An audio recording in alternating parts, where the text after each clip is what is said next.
Hi starting లోనే మనకి చంద్రుని పైన చూపిస్తారు. చంద్రుని మీద ఒక శిలా పలకం ఉంటుంది. దీన్ని పెట్టింది ఫస్ట్ టైం చంద్రుని మీదకి వెళ్ళిన మనుషులే. దాని మీద భూమి మీద నుంచి ఈ ప్లేస్ లో అడుగు పెట్టిన మొదటి మనుషులం మేమే. మనుషులుగా మేం కోరుకునేది శాంతిని. అలా రాసిన దాన్ని చూస్తూ ఉన్నప్పుడే సడన్ గా పైన ఒక స్పేస్ షిప్ బయలుదేరుతుంది.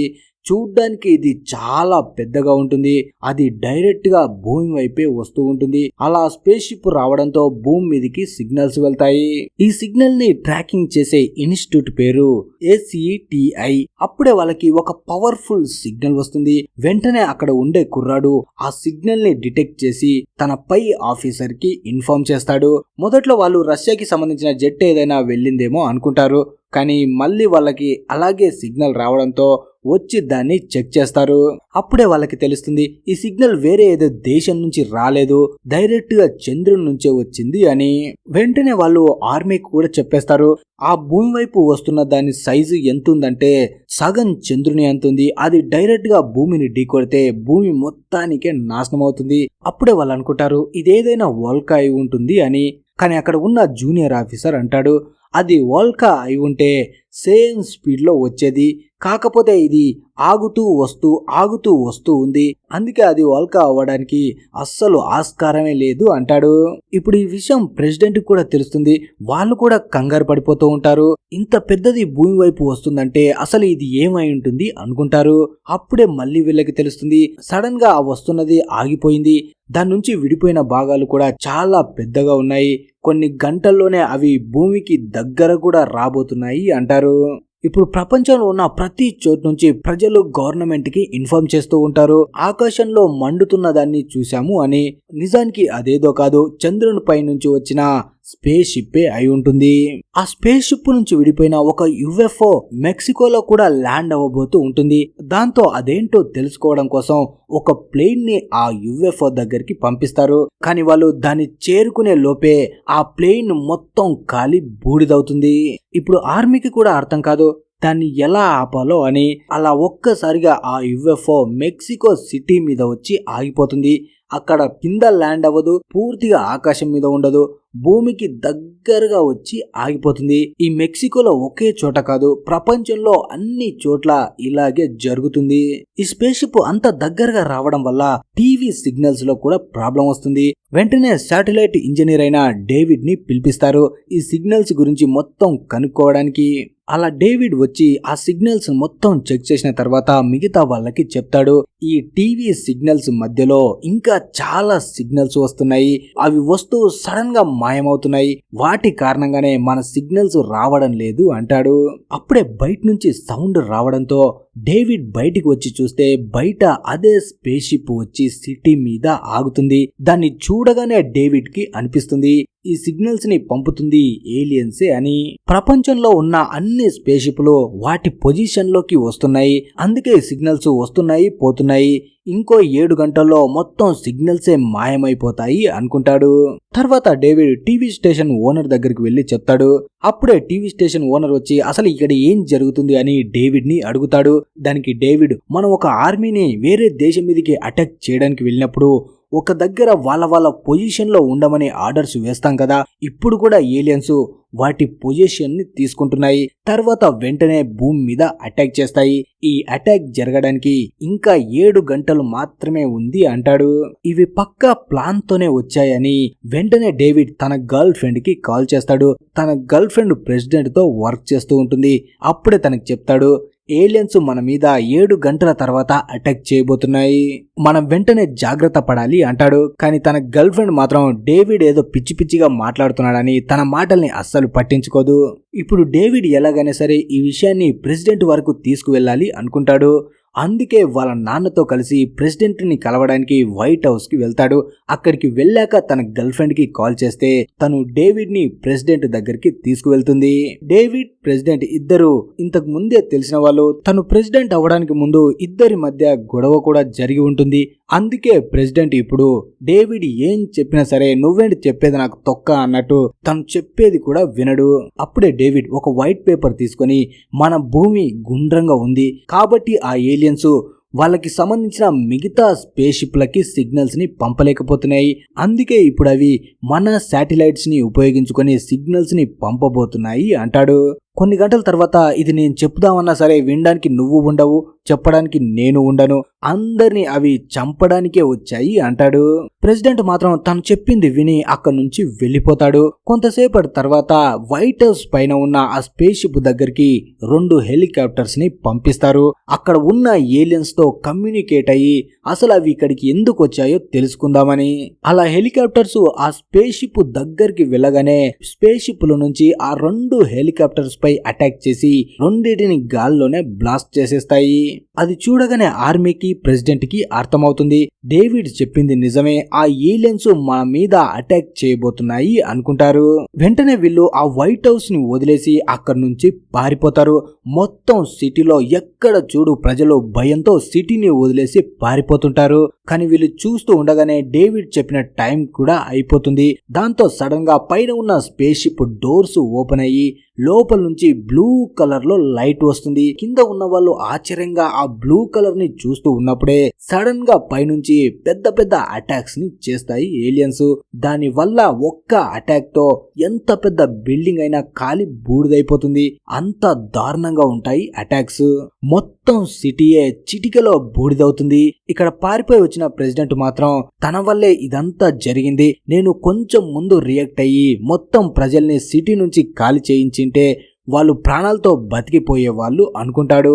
ఇప్పుడు ఎయిర్ ఫోర్స్ కూడా ఎలాగైనా ఏలియన్స్ పై పగ తీర్చుకోవాలని వాటి మీద అటాక్ చేయడానికి మొత్తం ఫైటర్ జెట్స్ ని రెడీ చేస్తారు. అలా మొత్తం ఫైటర్ జెట్స్ ఆకాశంలోకి వెళ్తాయి. ఇక్కడే మనకి కెప్టెన్ స్టీవ్ కూడా కనిపిస్తాడు. తను ఇప్పుడు ఎయిర్ ఫోర్స్ లో వర్క్ చేస్తున్నాడు, కాకపోతే తనకి ఆస్ట్రోనాట్ అవ్వాలని ఉండేది. ఇప్పుడు మొత్తం ప్లేన్స్ ఒకేసారి దాడి చేస్తాయి. కానీ ఆ దాడి స్పేస్ షిప్ కి తగిలే లోపే బాంబ్స్ మొత్తం డిఫ్యూజ్ అయిపోతాయి. నిజానికి ఆ స్పేస్ షిప్ చుట్టూ ఇన్విజిబుల్ లో ఉన్న ఒక పవర్ ఉంది. అది స్పేస్ షిప్ వరకు బాంబ్స్ ని వెళ్ళనివ్వడం లేదు. ఎన్నిసార్లు ఈ ఫైటర్ జెట్స్ తో అటాక్ చేసినా సరే స్పేస్ షిప్ కి ఏమీ అవ్వదు. కొంతసేపటి తర్వాత ఆ స్పేస్ షిప్ నుంచి చాలా డ్రోన్స్ బయటకు వస్తాయి. అవి రాగానే మొత్తం ఫైటర్ జెట్స్ పై అటాక్ చేస్తాయి. దీనివల్ల ఫైటర్ జెట్స్ మొత్తం నాశనం అవుతాయి. కేవలం ఇప్పుడు కెప్టెన్ స్టీవ్ మాత్రమే ప్రాణాలతో ఉంటాడు. ఇప్పుడు తన వెనుక కూడా ఒక ఏలియన్ డ్రోన్ పడి ఉంటుంది. ఆ డ్రోన్ నుంచి తప్పించుకుంటూ ఫైటర్ జెట్ ని ఒక కొండల్లోకి తీసుకువెళ్తాడు. అయినా సరే అది వదిలి పెట్టకుండా తన వెనుకే వస్తుంది. అప్పుడే తెలివిగా ఆలోచించి బ్యాక్ సైడ్ ఉన్న తన పారాషూట్ ని ఓపెన్ చేస్తాడు. దాంతో ఆ డ్రోన్ పారాషూట్ కి తగిలి పక్కన వెళ్లి క్రాష్ అవుతుంది. వెంటనే స్టీవ్ ఫైటర్ జెట్ ని పక్కకి ఆపి ఆ క్రాష్ అయిన డ్రోన్ దగ్గరికి వెళ్తే అందులోపల నుంచి ఒక ఏలియన్ బయటికి వస్తూ కనిపిస్తుంది. వెంటనే ఆ ఏలియన్ కి ఒక్క పంచ్ ఇవ్వగానే అది స్లో కోల్పోతుంది. ఇక్కడ ప్రెసిడెంట్, ఆర్మీ అఫీషియల్స్ మొత్తం కంగారు పడిపోతూ ఉంటారు. ఎయిర్ ఫోర్స్ ని మొత్తం ఆ ఏలియన్స్ నాశనం చేశాయి అని ఇక వేరే మార్గం లేదు. ఉన్నది ఒక్కటే మార్గం, అణుబాంబుని తీసుకువెళ్లి ఆ స్పేస్ షిప్ మీద వెయ్యాలి అనుకుంటారు. కానీ ప్రెసిడెంట్ మాత్రం అలా చేయడానికి ఒప్పుకోడు. మీరు అలా చేస్తే అమాయకమైన ప్రజలు చనిపోతారు, ప్రజలు చనిపోవడం నాకు ఇష్టం లేదు అంటాడు. అప్పుడే వీళ్ళు మాట్లాడుకునేది మొత్తం డేవిడ్ కూడా వింటాడు.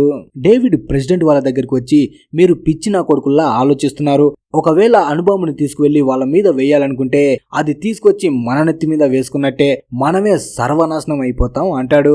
కానీ డిఫెన్స్ మినిస్టర్ కి తను మాట్లాడేది మొత్తం నచ్చదు. ఎవడ్రా నువ్వు, లోపలికి నిన్నెవరు రానిచ్చేదని అక్కడి నుంచి బలవంతంగా తనని బయటకు పంపిస్తారు. తన కొడుకుని అలా తిట్టడంతో డేవిడ్ వాళ్ళ నాన్నకి పిచ్చ కోపం వస్తుంది.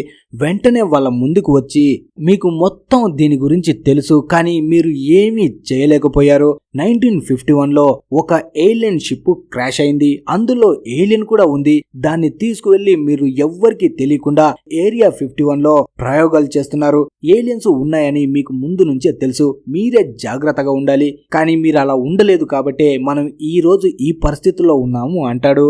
అప్పుడే ప్రెసిడెంట్ పైకి లేచి, చూడు పెద్దాయనా, ఇక్కడ ఏరియా 51 ఏలియన్స్ పై ప్రయోగాలు అవేమీ జరగట్లేదు, నువ్వు వెంటనే ఇక నుంచి ప్రశాంతంగా బయటికి వెళ్ళు అంటాడు.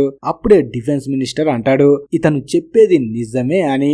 నిజానికి ఏరియా 51లో ఏలియన్స్ పై ప్రయోగాలు చేస్తున్నారని ప్రెసిడెంట్ కూడా తెలీదు. మనోడు ట్రంప్ కాదు కదా, ట్రంప్ అయితే మెయిన్ విషయం వదిలేసి మిగతా అన్ని దానిలో వేలు పెట్టేవాడు. ఈ ఏరియా 51ని మొత్తం ఆర్మీనే కంట్రోల్ చేస్తుంది. అలా ఈ విషయం గురించి తెలిసిన తర్వాత అందరూ ప్లేన్ వేసుకొని ఏరియా 51 కి వస్తారు. ఏరియా 51 లో భూమి కిందకి వెళ్తే అక్కడ చాలా పెద్ద ల్యాబ్ ఉంటుంది. ఇదంతా చూసి ప్రెసిడెంట్ కూడా షాక్ లో ఉంటాడు. అలా లోపలికి వెళితే అప్పుడెప్పుడో క్రాష్ అయిన స్పేస్ షిప్ ఇంకా అక్కడే ఉంటుంది. దాని మీద సైంటిస్టులు ప్రయోగాలు చేస్తూ ఉంటారు. అప్పుడే ఒక సైంటిస్ట్ వాళ్ళతో చెప్తాడు, దీని మీద మేము చాలా ఏళ్ల నుంచి ప్రయోగాలు చేస్తున్నాం, ఎంత ట్రై చేసినా దీన్ని మేము యాక్టివేట్ చేయలేకపోయాం. కాకపోతే ఎప్పుడైతే ఆ ఏలియన్ స్పేస్ షిప్లు భూమికి దగ్గరగా వచ్చాయో అప్పుడే ఇది యాక్టివేట్ అవ్వడం స్టార్ట్ అయింది. అప్పుడే ఇంకో విషయం కూడా చెప్తాడు, ఈ ఏలియన్స్ మనుషుల్లాగే ప్రతి దాన్ని ఫీల్ అవ్వగలవు. వేడిని, చల్లదనాన్ని, వర్షాన్ని అన్నిటినీ ఇవి ఫీల్ అవ్వగలవు. అందుకే అవి ఇప్పుడు భూమిని ఆక్రమించాలి అనుకుంటున్నాయి. తర్వాత సైంటిస్టు అప్పుడెప్పుడో క్రాష్ అయిన ఏలియన్ షిప్ లో ఉన్న ఏలియన్స్ ని చూపించడానికి తీసుకువెళ్తాడు. ఆ క్రాష్ అయినప్పుడే ఆ ఏలియన్స్ చనిపోయి ఉంటాయి. వాటి స్కెల్టన్స్ ని చూపిస్తూ ఈ ఏలియన్స్ వినగలవు, చూడగలవు, కాకపోతే మాట్లాడలేవు అంతే అంటాడు. అప్పుడే ప్రెసిడెంట్ డేవిడ్ తో అంటాడు, నువ్వు ఆ ఏలియన్స్ పంపిన సిగ్నల్స్ ని చూసావు కదా, వాటితోనే అవి ఏం చెప్పాలనుకుంటున్నాయో నువ్వు డీకోడ్ చెయ్యి అంటాడు. తర్వాత మనకి కెప్టెన్ స్టీవ్ కనిపిస్తాడు. తను ఇంతకు ముందు స్లో కోల్పోయిన ఆ ఏలియన్ ని ఈడ్చుకుంటూ తీసుకువస్తూ ఉంటాడు. అలా కొంత దూరం దాన్ని ఈడ్చుకుంటూ తీసుకొచ్చిన తర్వాత కొన్ని ట్రక్స్ తనకి కనిపిస్తాయి. ఈ ట్రక్స్ లో ఉన్న వాడి పేరు రసెల్. 10 సంవత్సరాల క్రితం జరిగిన వియత్నాం వార్ లో మనోడు ప్లేన్ నే బ్లాస్ట్ చేసి ఉంటాడు. కానీ అదే టైంలో ఏలియన్స్ తనని బంధిస్తాయి. ఈ విషయం గురించి అందరికి చెప్తాడు, కానీ ఎవ్వరు తన మాటల్ని నమ్మరు. అలా కెప్టెన్ స్టీవ్ వాళ్ళతో కలిసి ఆ ఏలియన్ ని తీసుకొని ముందుకు వెళ్తాడు. అలా వాళ్ళు ఒక బేస్ దగ్గరికి వస్తారు. ఇంతకు ముందు తను యుద్ధానికి వెళ్లేటప్పుడే గాల్లోనే ఈ బేస్ ని చూసి ఉంటాడు. ఈ బేస్ ఇంకేదో కాదు, ఏరియా 51 అయి ఉంటుంది. అలా అందరూ సెక్యూరిటీ దగ్గరికి వచ్చి లోపలికి వెళ్ళడానికి పర్మిషన్ అడుగుతారు, కానీ సెక్యూరిటీ మాత్రం పర్మిషన్ ఇవ్వరు. అప్పుడే కెప్టెన్ స్టీవ్ వెనుక ఉన్న ఏలియన్ ని వాళ్ళకి చూపించగానే వాళ్ళు భయంతో పోసేసుకుంటారు. వెంటనే సెక్యూరిటీ వాళ్ళు లోపలికి వెళ్ళడానికి పర్మిషన్ ఇస్తారు. లోపలికి వెళ్ళిన తర్వాత ఏలియన్ ని ల్యాబ్ లోకి తీసుకువెళ్లి దాని మీద ఎక్స్పెరిమెంట్స్ చేస్తుంటారు. కానీ కొంతసేపటి తర్వాత ఆ ఏలియన్ కి మెలకు వస్తుంది. కళ్ళు తెరవగానే అక్కడ ఉన్న సైంటిస్టుల బ్రెయిన్లు మొత్తం పనిచేయడం ఆగిపోతాయి. నిజానికి అది వాళ్ళ బ్రెయిన్స్ ని వాడి సిగ్నల్స్ ని పంపుతూ ఉంటుంది. అలా వెంటనే పైకి లేచి అక్కడ ఉన్న అందరిపై అటాక్ చేసి చంపేస్తుంటుంది. అప్పుడే ప్రెసిడెంట్ లోపలికి వస్తే ల్యాబ్ లో మొత్తం ఎటు చూసినా స్మోక్ అండ్ నిండుకుని ఉంటుంది.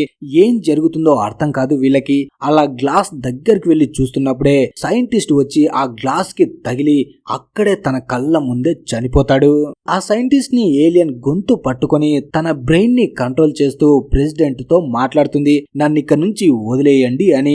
దానికి ప్రెసిడెంట్, వదిలేస్తాం, కాకపోతే మనం మాట్లాడి తేల్చుకుంటే మంచిగుంటుంది, మీకు కుదిరితే మమ్మల్ని చంపడం ఎందుకు, మనం అందరం కలిసే బతుకుదాం అంటాడు. కానీ ఏలియన్ మాత్రం అస్సలు కుదరదు అంటుంది. మేము ఒక్కొక్క మనిషిని కలుగులో నుంచి ఎలకల్ని బయటికి తీసినట్టు లాగి చంపేస్తాం అంటాడు. అలా చూస్తూ ఉండగానే ఎలాగైతే సైంటిస్ట్ బ్రెయిన్ ని కంట్రోల్ చేసిందో అలాగే ప్రెసిడెంట్ ని కూడా చేయడానికి ట్రై చేస్తుంది. అలా చేస్తున్నప్పుడే తనకి చాలా పెయిన్ వస్తుంది.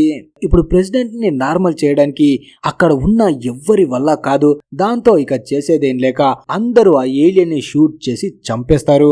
ఆ ఏలియన్ చనిపోయిన తర్వాత ప్రెసిడెంట్ మళ్ళీ నార్మల్ అయిపోతాడు. ఏలియన్ తో ప్రెసిడెంట్ కనెక్ట్ అవ్వడం వల్ల తనకి ఆ ఏలియన్స్ ఎందుకు వచ్చాయో కూడా తెలిసిపోతుంది. నిజానికి అవి వచ్చింది భూమిని మొత్తం వాటి కంట్రోల్లోకి తెచ్చుకోవడానికి. ఎక్కడెక్కడైతే స్పేస్ షిప్లు ఆగి ఉన్నాయో ఆ స్పేస్ షిప్ లోపల చాలా ఏలియన్స్ ఉన్నాయి. ఈ ఏలియన్స్ ఒక గ్రహం నుంచి ఇంకో గ్రహానికి ట్రావెల్ అవుతూ ఉంటాయి. మధ్యలో ఏదైనా గ్రహం వాటికి అడ్డుగా వస్తే ఆ గ్రహాన్ని ఆక్రమించి అక్కడి నుంచి మళ్ళీ బయలుదేరుతాయి. ఇప్పుడు మన భూమిని ఆక్రమించాలి అనుకుంటున్నాయి. ఇప్పుడు న్యూక్లియర్ బాంబుని వేయడం తప్ప వీళ్ళ దగ్గర ఏ ఆప్షన్ ఉండదు. అలాగే వీళ్ళు చేస్తారు కూడా. కాకపోతే న్యూక్లియర్ అటాక్ ఆ స్పేస్ షిప్ వరకు వచ్చేలోపే ఆ స్పేస్ షిప్ ముందే దాన్ని బ్లాస్ట్ చేస్తుంది. ఈ అటాక్ వల్ల కింద జనం చాలా నష్టపోతారు. తర్వాత కెప్టెన్ స్టీవెన్ తన ఫ్యామిలీని కలవడానికి హెలికాప్టర్ వేసుకుని తన ఇంటి దగ్గరికి వెళ్తాడు. అలాగే అక్కడే గాయపడి ఉన్న ప్రెసిడెంట్ వైఫ్ కూడా కనిపిస్తుంది. వెంటనే ప్రెసిడెంట్ వైఫ్ ని హాస్పిటల్ కి తీసుకువస్తారు. కాకపోతే తనకి బ్లడ్ ఎక్కువగా పోవడం వల్ల చూస్తూ ఉండగానే ప్రెసిడెంట్ చేతుల్లోనే తన ప్రాణాలని కోల్పోతుంది. ప్రెసిడెంట్ కూడా చాలా ఫీల్ అవుతాడు. తర్వాత మనకి డేవిడ్ కనిపిస్తాడు. డేవిడ్ ఇప్పుడు పిచ్చ కోపంలో ఉంటాడు.